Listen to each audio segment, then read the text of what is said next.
तो आज के करंट अफेयर्स के अंक पे आप सभी को परीक्षा उपयोगी करंट अफेयर्स आप सभी पढ़ेंगे।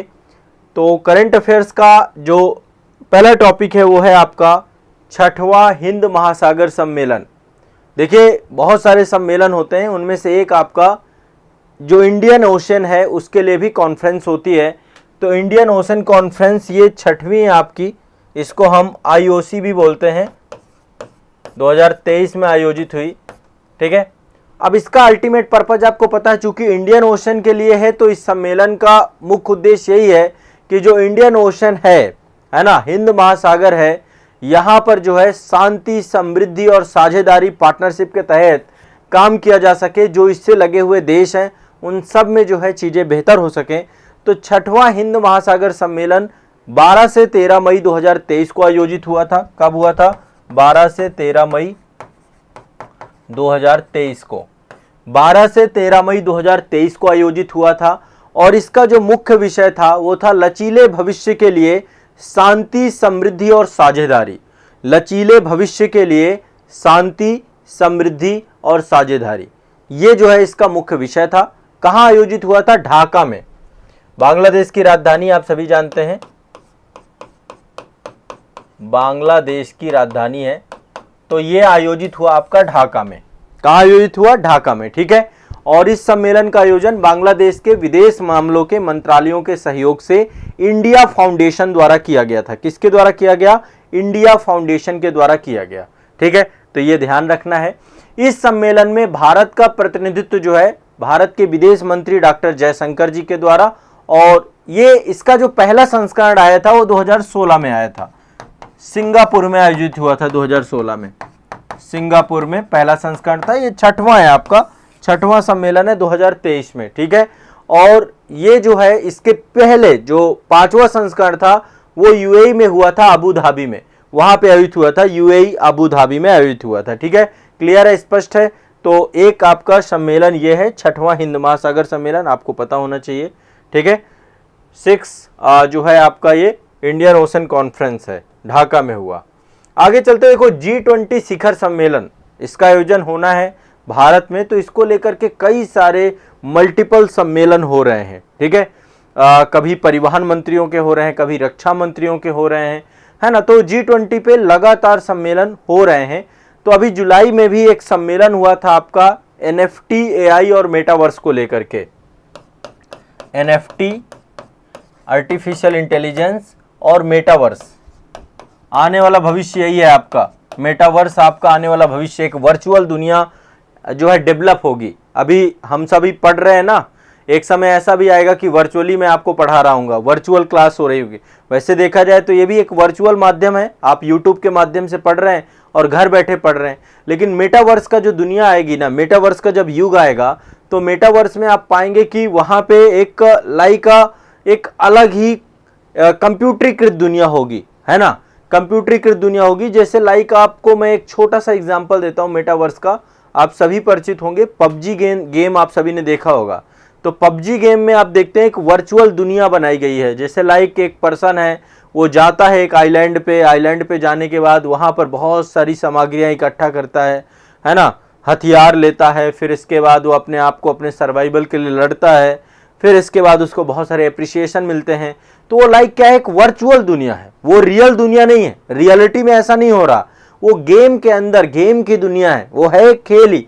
लेकिन आप देखिए, आपको महसूस ऐसा होता है कि आप खुद हो। यदि वहां पे कोई समस्या होती है आपके ऊपर, मतलब कोई हमला होता है, कुछ भी होता है, तो मतलब आप एटलीस्ट ऐसे करके एक समय आएगा कि हर चीज मेटावर्स में कन्वर्ट हो जाएगी, पूरा वर्ल्ड मेटावर्स से संचालित होगा। ऐसा भी होगा, ऐसा भी मतलब फ्यूचर है, आने वाला समय। ठीक है, NFT का मतलब है नॉन फंजिबल टोकन्स, है ना। AI आर्टिफिशियल इंटेलिजेंस और मेटावर्स, ये मतलब आने वाले समय पे इसको लेकर के ये पूरा एक मेटावर्स का युग चल रहा है ना। आपने देखा होगा फेसबुक ने भी अपना नाम मेटा रख लिया है, मतलब फेसबुक की जो पेरेंट कंपनी है, अब हर एक जगह फेसबुक, इंस्टाग्राम, जहाँ जहाँ पे भी फेसबुक का स्टेक है, सब जगह पे मेटा आपको मिलेगा, मतलब पावर्ड बाय मेटा लिखा रहता है नीचे, है ना। तो ये जो मेटावर्स का युग है, इसमें अपराध और सुरक्षा को लेकर के G20 सम्मेलन बुलाया गया था। ठीक है, अपराध, ये जो आपका मेटावर्स का युग है, आर्टिफिशियल इंटेलिजेंस का है, NFT का है, इस युग में जो है क्या किया गया था, एक G20 सम्मेलन बुलाया गया। किसके द्वारा बुलाया गया? राष्ट्रीय रक्षा विश्वविद्यालय, ठीक है, राष्ट्रीय रक्षा विश्वविद्यालय, राष्ट्रीय फोरेंसिक विज्ञान विश्वविद्यालय, national law school of India, university, Interpol, ये सारी संस्थाएं, इंटरपोल के बारे में भी आप जानते होंगे। तो ये सम्मेलन अभी नया नया है, ताजा ताजा 13 से 14 जुलाई में होना है। अभी ये सम्मेलन पूरा आपका 2023 में, मतलब आगामी 1-2 दिन के अंदर ये सम्मेलन है आपका। तो 13 से 14 जुलाई 2023 को ये सम्मेलन होगा आपका, आयोजित होना है। ये सम्मेलन को अभी फ्यूचरिस्टिक सम्मेलन है ये। और ये आपका जो राष्ट्रीय रक्षा विश्वविद्यालय है, राष्ट्रीय फोरेंसिक विज्ञान विश्वविद्यालय है, national school of India university है, इंटरपोल है, UNODC, ये एक संस्था है, ज्वाइंट रूप से सब लोग जो है मिलके बुला रहे हैं। तो इस सम्मेलन में मतलब कि इस युग में रक्षा और सुरक्षा और अपराध इन सभी को लेकर के बातचीत हो सके, तो ये हो रहा है गुरुग्राम में।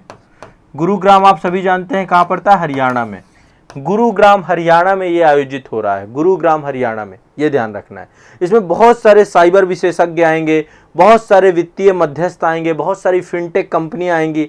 फिनटेक कंपनियां लाइक जो जैसे अभी आप ये क्लास कर रहे हैं, ये एक एडटेक के माध्यम से कर रहे हैं, एजुकेशन प्लस टेक्नोलॉजी, वैसे ही फाइनेंस प्लस टेक्नोलॉजी, जैसे पेटीएम है आपका, आप देखिए फिनटेक कंपनी है, फोन पे है आपका एक फिनटेक कंपनी है, भारत पे है आपका फिनटेक कंपनी है।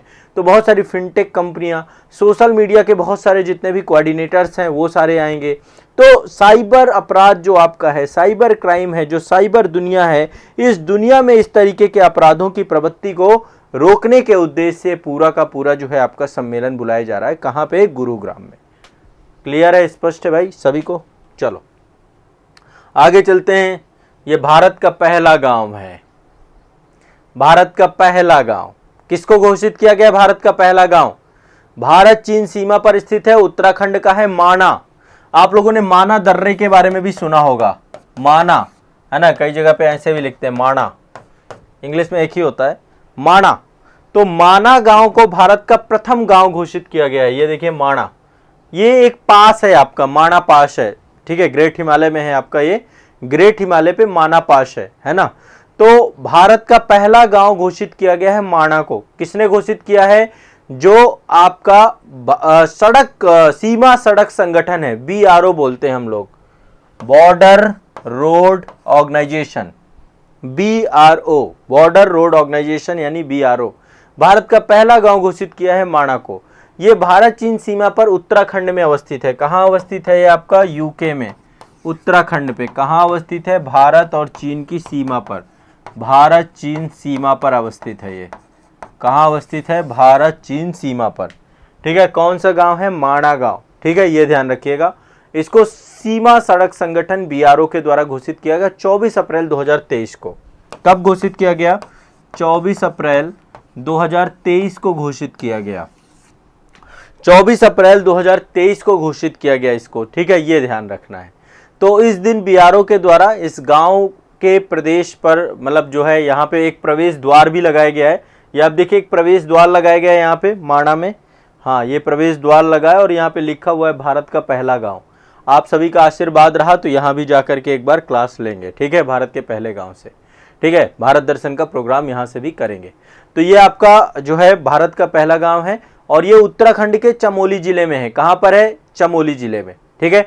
24 अप्रैल 2023 को प्रवेश द्वार इस पे लगाया गया है। पहले लगा हुआ था, देखो मतलब थोड़ा सा मैं आपको बता देता हूं, पहले इसमें एक साइन बोर्ड लगा हुआ था जिसमें लिखा हुआ था भारत का अंतिम गांव, है ना। आप देखो समय बदलते टाइम नहीं लगता है। 24 अप्रैल से पहले इस गांव में जब कोई प्रवेश करता था तो लिखा होता था भारत का अंतिम गांव, अब लिखा हुआ है भारत का पहला गांव, ठीक है। तो यहाँ पे साइन बोर्ड चेंज हुआ है, बस ये है। टोटल 3219 मीटर की हाइट पर अवस्थित है, तो मतलब हिम रेखा से थोड़ा नीचे है ये। और ये उत्तराखंड सरकार के द्वारा इस गांव को टूरिज्म जो है विलेज के तौर पे डेवलप किया जा रहा है, माने पर्यटन गांव के तौर पे डेवलप किया जा रहा है। और ये गांव सरस्वती नदी के किनारे है। किस नदी के किनारे? सरस्वती नदी के किनारे। यहाँ से राष्ट्रीय राजमार्ग 7 गुजरता है, NH7 गुजरता है इससे, ठीक है, NH7 गुजरता है इससे, ठीक है, नेशनल हाईवे 7 गुजरता है, ठीक है। ध्यान रखिएगा। और यहीं पर अलकनंदा में सरस्वती नदी का संगम हो जाता है। स्थानीय नदी है, छोटी सी नदी है, सरस्वती नदी। तो ये आपकी यही माना गांव इसी के किनारे आपका अवस्थित है। क्लियर है भाई, स्पष्ट है सभी को? चलिए आगे चलते हैं। नेक्स्ट देखो, फिर से आ गए G20 के ऊपर। G20 जो है आपका एक इनोवेशन को लेकर के काम कर रहा है, RBI भी इसके साथ जुड़ा हुआ है। और G20 का चौथा G20 टेक स्प्रिंट 2023 लॉन्च हुआ है। चौथा G20 टेक स्प्रिंट 2023 लॉन्च किया गया है। चौथा G20 टेक स्प्रिंट 2023 लॉन्च किया गया है। कब लॉन्च किया गया? 4 मई 2023 को।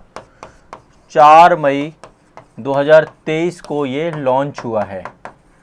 4 मई 2023 को लॉन्च किया गया चौथा G20 टेक स्प्रिंट 2023। ठीक है, तो भारत की G20 अध्यक्षता के तहत वैश्विक प्रौद्योगिकी स्पर्धा के तहत इसको लॉन्च किया गया है। भारतीय रिजर्व बैंक और बैंक फॉर इंटरनेशनल सेटलमेंट के नवाचार केंद्र द्वारा संयुक्त रूप से इसको डेवलप किया गया है।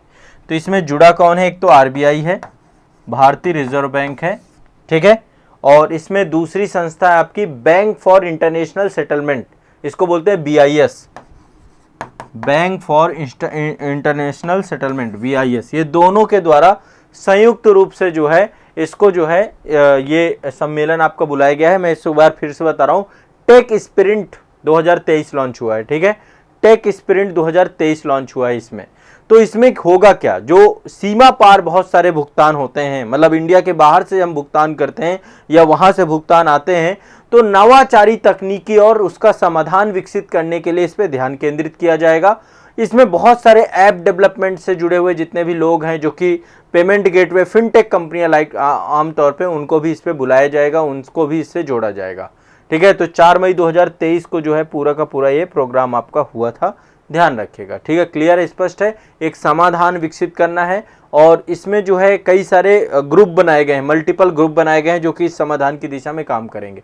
विशेषज्ञों के पैनल बनाए गए हैं, कई सारे काम किए गए हैं इसके। ठीक है, तो 40 लाख रुपए इसमें पुरस्कार राशि देने की भी बात की गई है, तो ध्यान रखिएगा। अब आगे चलते हैं, वंदे भारत एक्सप्रेस की बात करते हैं। आपको पता है पूरे भारत में बड़े स्तर पे वंदे भारत एक्सप्रेसेस जो है बनाई जा रही हैं। ठीक है, और ये एक सपना भी है प्रधानमंत्री जी का कि पूरे भारत में बहुत हाई स्पीड ट्रेनें चलें। और आप देख भी रहे होंगे वंदे भारत एक्सप्रेस कई सारी बन भी चुकी हैं। तो केरल में पहली वंदे भारत एक्सप्रेस ट्रेन जो है आपकी चली है, कहाँ से? तिरुवनंतपुरम सेंट्रल स्टेशन से। कहाँ से चली है? तिरुवनंतपुरम सेंट्रल स्टेशन से। तिरुवनंतपुरम सेंट्रल स्टेशन से जो है आपकी भारत की पहली वंदे भारत एक्सप्रेस चली है। इस ट्रेन को झंडी दिखाकर रवाना किया गया 25 अप्रैल 2023 को। कब किया गया? 25 अप्रैल 2023 को इस ट्रेन को क्या किया गया? झंडी देकर रवाना किया गया। झंडी किसने दिखाई? प्रधानमंत्री नरेंद्र मोदी जी के द्वारा दिखाई गई। ये तिरुवनंतपुरम से कहाँ तक चलेगी? कासरगोड तक। कासरगोड, ये दोनों केरल में है आपका, तो ये आपको ध्यान रखना है। केरल में वंदे भारत मिल चुकी है, लगभग केरल के 11 जिलों को कवर करेगी, जिसके तहत तिरुवनंतपुरम से निकलेगी, फिर कोल्लम हो गया आपका, कोट्टायम हो गया, एर्नाकुलम हो गया, त्रिशूर हो गया, पलक्कड़ हो गया, है ना, पल्लम मटिल्ला हो गया, मल्लापुरम हो गया, कोझिकोड हो गया, कन्नूरू हो गया, कासरगोड हो गया, कासरगोड तक जाएगी लास्ट है। तो वंदे भारत आ चुकी है भाई केरल में भी। तो ये आपकी वंदे भारत एक्सप्रेस केरल के लिए। ये आपका टेक स्प्रिंट आपका चौथा था। RBI और BIS के सहयोग से भारत का पहला गांव माणा है। G20 का आपका NFT AI और मेटावर्स का ये सम्मेलन हुआ है। इसके बाद ये कॉन्फ्रेंस है आपकी 6वां हिंद महासागर इंडियन ओशन, ढाका बांग्लादेश में कॉन्फ्रेंस हुई है। तो ये कॉन्फ्रेंस आपकी टोटल ये आपका करंट अफेयर से जुड़ी हुई विषय वस्तु है। रट जाइए, याद कर जाइए, बिल्कुल ध्यान से इसको पूरा नोट जो बना रहे हैं रिवीजन करते रहिए और बहुत अच्छे से पढ़िए इनको। ठीक है ना।